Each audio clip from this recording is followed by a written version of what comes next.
I'd like to explain both the poem and the pieces of drawing and power shells that go with it. They make some coherency altogether, but otherwise it just looks like a rather strange ragtag mixture.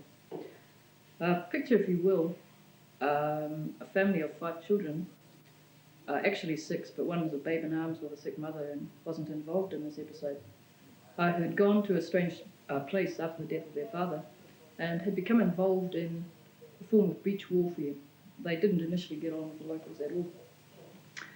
They found an ally, a very strange little boy. Now I look back on it, was obviously neglected and possibly abused. But he had a truly strange and morbid imagination. And what with the warlike feelings we were having towards some of the local children on the beach, and this kid to spark off a engagement, controversy, battle, we developed something we called Paua Shell Gods. And they were primarily focusing points for our upset and hatred. And curiously, they appeared to work. It was as though something you put your belief into and it amplified it and bounced it back. So I had originally intended to bring something that was much more allied to me being a woman. But while I was thinking of that particular poem, Paua Shell Gods kept on repeating themselves, and I eventually drew background sketches and wrote this poem and made myself some abalone gods that I haven't done for years. So that's the background part. This is the poem.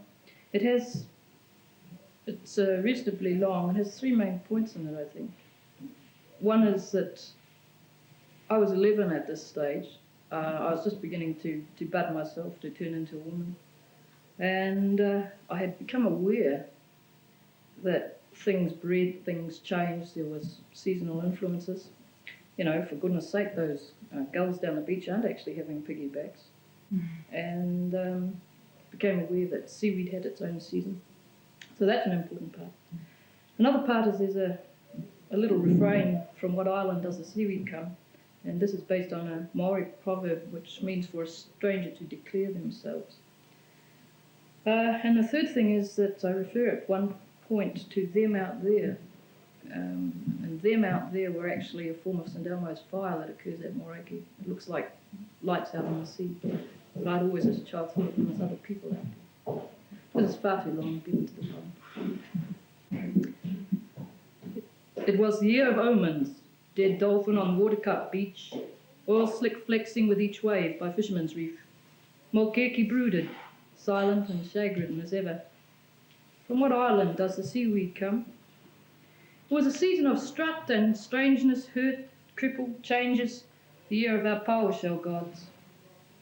Now the kelp is in its golden breeding colours. Now the gulls, caught and preen, hump and skirl, scream and shag each other. It is the ripe moon water month, open fecundity. I had never noticed before. It is children believing another child, whistling as he breathed, no change or strangeness in that. Legs locked neatly into place, smiles screwed like pain lines in his face, the perfect puppet with the perfect mask, except he had already cut the strings. You don't know when it's good, he said. You don't even know when it's bad. Nobody's tweezed your shell off yet. Nobody's woke your ghosts. Now the mating trees send yellow grit eggs down the wind. He held the shell, naked by the sea. Jesus and Mary and God my ass, I can make this do lightnings, and grin for the devil in his soul. Now the sea is full of summer thunder, summer rain, green ghost wildfire over the whale hump hills. Paua Shell Gods have no names. They take a lot of finding. When you set them up, do not expect answers. All they do is listen and occasionally shake your world. Sacrifice? Sacrifice? We don't make no sacrifice. They take sacrifice. Dried cod, mouth still paining from the hook, hanging in the north wind. Even a wet south tomorrow brings no relief. I had never noticed before. Never start believing your own myths. We are a cruel, inventive race. an air shell listening, but we dreamed of towers babbling. Children being rats in the adult world, we stole in and stole glue and stole out and scattered back to our den and altar before they knew they were plundered. Still boat shed, held in memory, curves and creels and kelp bags, rusted tins with rush-up lids, and old, old hooks. We glue gross round idols, ears all ways to catch the whisper of the world, shining sea totems, loved each lime-backed hump that cupped the glow of waves. He inserted hold-on hollies to make a dying god. It is now good to know a god decays, bit by bit, scraped by insect, earth or sea into oblivion.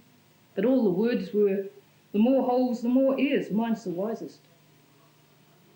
From what island does the seaweed come? Now the golden scum of kelp seeds, dies, rots. Now the gulls have sailed down the winds to rocks of home. I have swallowed pollen. Suppose it grows little trees in your head. The altar is a glad, secret crack. The anthem is always the roll of the sea. The grown-ups are glad of our absence. The aimless arrow cometh.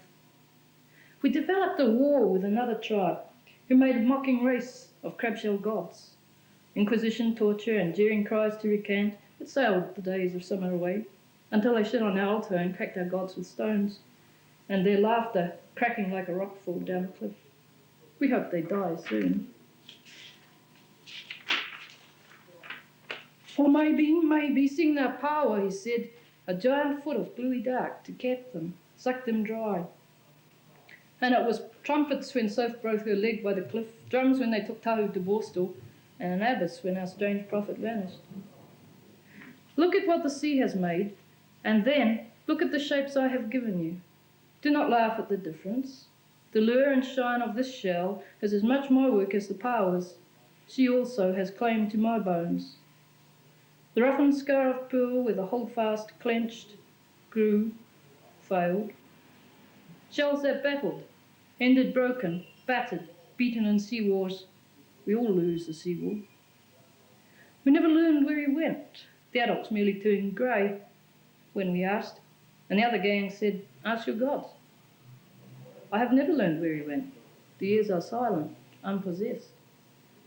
Walking along the wave line, burning lights to them out there, I would ring bells if they would answer, songs or shore or thunders. From what island did the seaweed come? His head was always away with the birds. Hey, I'm not broken, am I? No, bent is all. The blue-green sea glow has turned to sickly opalescence. Now I wear a ring whose wink and flicker shows me sea change just the same. The only survival is to hold on or burrow deeper into the dark. And now the kelp, waves black and winter sinister. Now the gulls huddle one-legged against the wind. Now the trees bend and moan. Left dust in the crevice, shrouded with seaweed, they may be still there. For Pipi, who never trusted even his own shadow, there is one, and there is one, and there is one. That's